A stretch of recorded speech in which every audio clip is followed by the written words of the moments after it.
Well, this year's election was a historic one for many reasons, specifically for women in politics.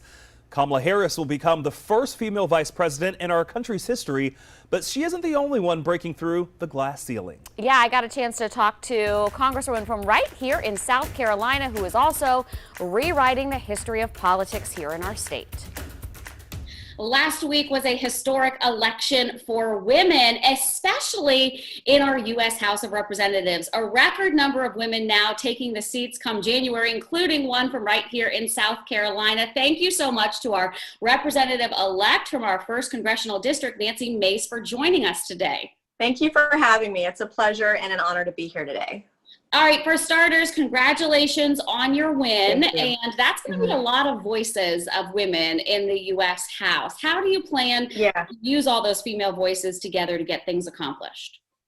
Well, if women want to have a voice, then we've got to run if we want to win. And actually this year, 100 years after women's suffrage, the Republican women in the U.S. House, they basically doubled in number. And 6 of the 8 women so far, or actually more than that, flipped seats from Democratic men, which is awesome to be a part of history. And then right here in South Carolina, I was the first Republican woman ever elected to Congress. And so 100 years later, we've made huge progress. And it's exciting to be a part of that process. Every single one of these women that I've read about or met on the campaign trail over the last year and a half, they're fighters, they're strong, and they're going to represent us so well in Congress.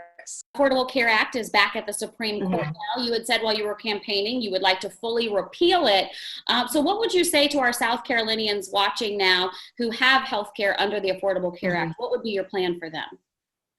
Well, the Republicans and Democrats over the years have fumbled with health care. When we got Obamacare, it was more expensive on the system. Republicans wanted to repeal it, yet they didn't have a system in place or to replace it. And so that's been very problematic. But when you look at the market, when you have supply and demand and you allow the free market to work, and when you repeal regulations that are burdensome in the healthcare market, then the quality of care increases, access to care increases, and the prices go down. And we've come so far at the federal and the state level with things like telemedicine, and then with COVID-19, one of the silver linings here is it has fast forwarded or sped up that process. But one of the things that we've got to do is repeal some of these regulations. We've got to allow people to purchase insurance across state lines. When there's competition, prices go down, the number of opportunities or the number of providers that you can get from insurance would increase. We need to have more opportunities for more options, insurance options for people. We need to increase HSA caps